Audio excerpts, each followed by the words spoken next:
All right, it's time for the anniversary video, and here we go. And I guess in my "You Are Soul Metal" thing, I did not. Here she is. Yeah. I did a thing after the live stream. But it's okay because here she is, and this is great because now she can show off for our anniversary. So JP is in the middle of its anniversary. We are at 1.5 years, and there's a slew of bunch of news. You know, class matches going on right now with reset rewards, which is pretty exciting for people who love PvP. There's a limited time Guild War, which is exciting for people who love Guild War. And there's a shitload of farming, which, let's face it, if you're playing Wotv at this point, you gotta at least be into farming a little bit, because otherwise,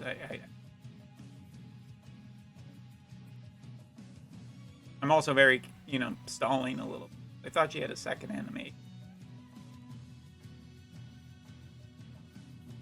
Maybe. Interesting. But let's talk about what is good, bad, and otherwise. I mean, there's a bunch of details in the shop. There's double lapis, which is apparently not special to globalers. Because you guys get this all the time or something?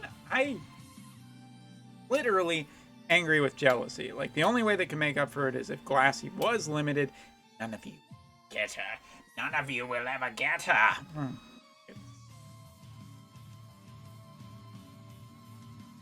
Take it back. All right, but continuing on, there's a bunch of stuff this week. There's going to be double shards. There's a bunch of anniversary bundles. There's, of course, a brand new unit, which I've already reviewed and is incredibly powerful. Like, literally, she is insane in the membrane, I guess. She is just a really amazing character, and I think that overall, there's some nice stuff. Like, you go in here and you look at like what's going on for like triple drops, and it's just like, wow, look at that. We got Platinum Mace back and Thunder Sword. So me personally, who needs to do that for Charlotte, that's great news. And you look at this and it's triple drops and the rates have been increased, and we go down here and we go into here and look at this. Look at all the separation. Look at this.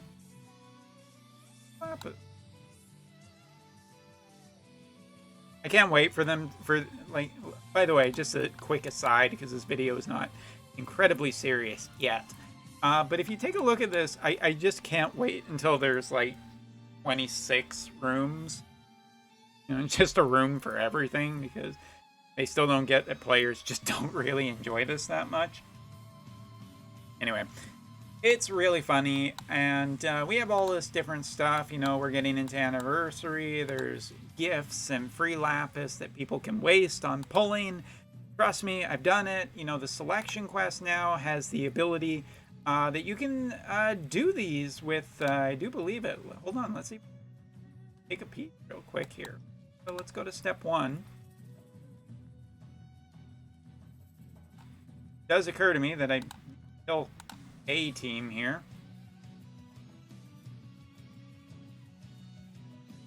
A team.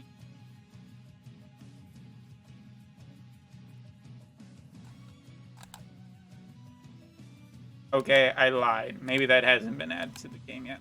That was in the patch note. Oh well. But for all the good, for all the bad, obviously, like, the game is still expensive and everything like that. We do have what I am considering the incredibly ugly, is this raid event. So what it is, essentially, it's not an actual raid. Some people, I think, heard the idea that raids bosses were getting revived, and that meant like this weird kind of raid event. That is not it. That is not what we have here. What it essentially is a multiplayer event where you can either do it solo or you can end up doing it with other people. And there are 4 bosses: King Behemoth, Ifrit, Chocolate Pudding. Oh, Chocolate Pudding's right there. And the Marshmallow Pudding. Each of these has its own essential drops. So if you look right here, like, you get bones and dark crystals from this one.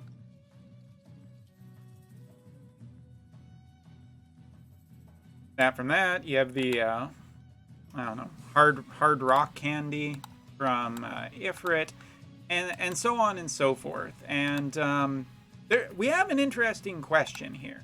I'm going to do this so that people can I can end up demonstrating. First of all, it's 18 stamina for either the easy version or the hard version. It should be noted that the hard version is the level 100 bosses, where the easy version is the level 50 bosses. But for the love of God, I have no idea why they made this choice, and this is why I'm going to be classifying this as both the bad and the ugly of the anniversary event, is the fact that these things have timers on them. I'm not even joking. These things have 20 turn limits, and I'm just going to say it, from initial testing, it is as bad as it sounds. Like, literally, a single one of your units, a single one of the multiplayer units dying, you know, potentially, what else? There's a few different situations that I've ran into. Marshmallow Pudding has sleep status effect on it. Choco Pudding runs away, and King Behemoth seems like it got an actual buff, because it feels like it's doing way more damage. I actually saw it one-shot a Yuna, which maybe it was a weaker Yuna, but still, that's kind of impressive that it was able to do that. And maybe it isn't that surprising. I mean, but it's been a while since King Behemoth. It's been a year or so.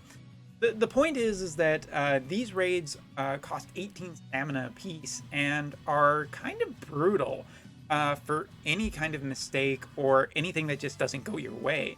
Because, like, as you can see here, we're even, like, Ifrit is what I would consider to be by far the easiest of all the fights here. Like, literally, even with, like, introducing, like, a lot, like, from my experience so far, without, like, a non-auto team, it's pretty unlikely that you are going to be able to kill some of these bosses in a single 20 turn. Like here, look at this. We actually failed by, and this is the easy one. This is the one that I've been able to do with a certain degree of certainty. This is baffling why this is this way. Like, the 20 turn limit is just not enough, and it is an absolutely brutal experience to just do this and just be like, you're actually short by 50. And you don't get anything. You don't get a second chance. You don't get to do it again. This isn't like raids where you go back in and the bosses have the same amount of HP. And like I said, that's the easy one. I actually consider Ifrit, of all of the ones that I've tested so far, to be the easiest. Choco Pudding is just really good even against Dwan. Same with Marshmallow, because Marshmallow can actually put you to sleep, which is problematic to say the least. And King Behemoth, as I've said, is wildly unpredictable, but all of these just have so much HP that I don't even think that this is a stressor to say that this is more of a whale event. I think that this is just insanely horribly QA'd, to the point where this doesn't feel like an anniversary event. This feels, unless they really hate us or something, which is a possibility. JP players did complain a lot, to the point they can't double cost 100 units. But yeah, this is, I am absolutely shocked. Like, to talk a little bit more about, like, obviously, if you have, you know, a team that you know that are not autoing, that are doing the correct thing, it's probably much easier to do that. But not being able to auto just makes this an incredible slog, because as it turns out, one of the things I really love about this is the fact that, well, look at all the stuff that's available. There's really a ton. And the achievements actually gave a fair amount of extra currency, which is super nice. This is, you know, it's like well on the way to getting an actual +5 of a piece of equipment from almost any previous raid.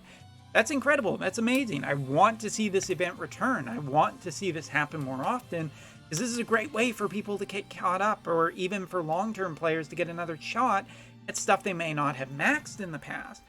But for the love of God, why is there a 20 fucking turn limit? I literally get so angry about this. Okay, I'm not that angry, but you know, I'm trying to show.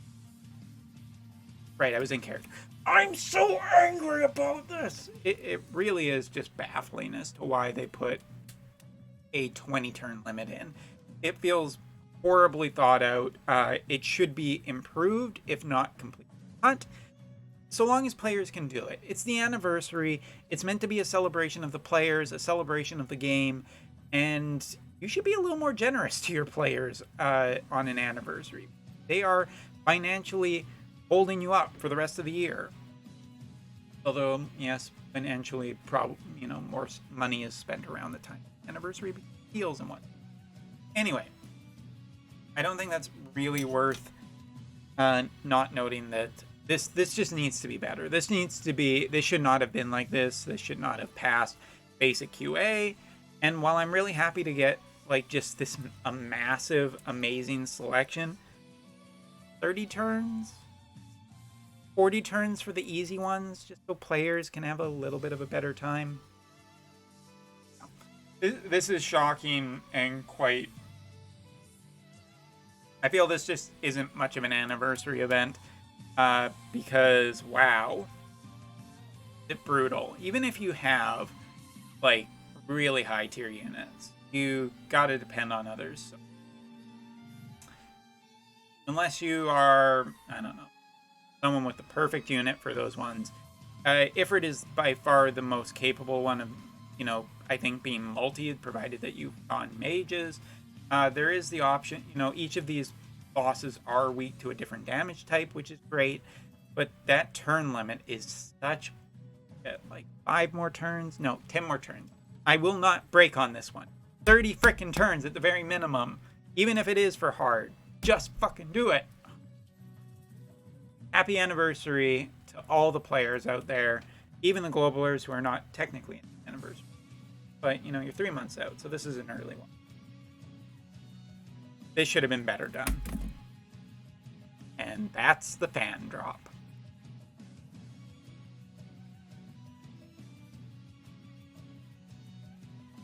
It's a Bahamut fan. Because I'm a fan of both. Right? See you in the next video.